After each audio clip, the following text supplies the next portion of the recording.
বৈশাখী কার না ভালো লাগে। বাংলাদেশের সংস্কৃতি, ঐতিহ্য এবং কৃষকের স্বপ্ন বোনার একটি মাস বৈশাখ। তো আমিও এর স্বপ্ন তুলতে চলে আসলাম আমার নিজ গ্রামে, নিজ বাড়িতে, এবং চলে যাব আমাদের পার্শ্ববর্তী হাওরে, যার অবস্থান সুনামগঞ্জ সদর উপজেলায়, এবং এই হাওরের নাম জোয়ালবাঙ্গার হাওর। এখানে আমাদের জমির ধান কাটার পরে মারাই দেওয়া হচ্ছে, তাই আমরাও চলে যাচ্ছি এখন থেকে ধান নিয়ে বাড়িতে ফিরব।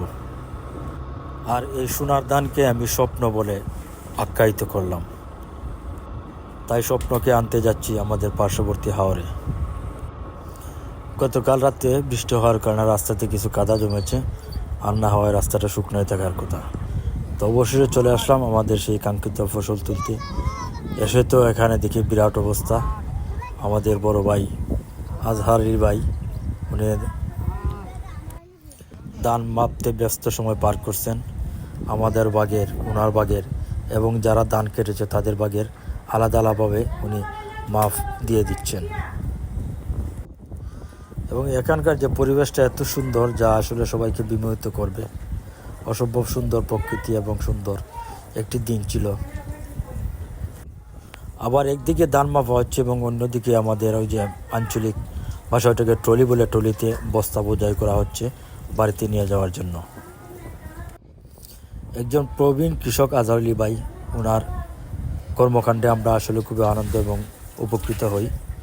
তো আস্তে আস্তে আমাদের বস্তা তুলতে ব্যস্ত আমাদের যে ট্রলি যারা চালায়, শ্রমিক ভাইয়েরা।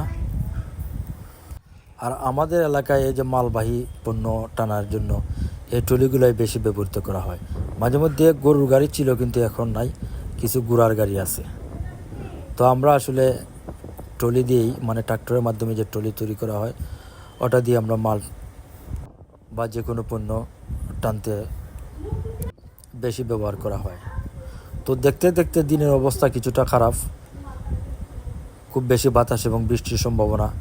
তাই আশেপাশে যে মানুষ ধান ছিল ওগুলা সামলাতে ব্যস্ত সময় পার করছেন। এখানে কিছু নারী শ্রমিকও আছেন, ওনারাও এই কাজে ব্যস্ত হয়ে পড়েছেন বৃষ্টির সম্ভাবনা থেকে। তো আমাদের মাল বোঝাই শেষ, আমরা বাড়ির উদ্দেশ্যে রওনা দিব। এবং যেহেতু আমরা গাড়িতে এসেছিলাম, ওনাদেরকে আমরা পাঠিয়ে আমরা গাড়ি যুগে বাড়িতে চলে যাব।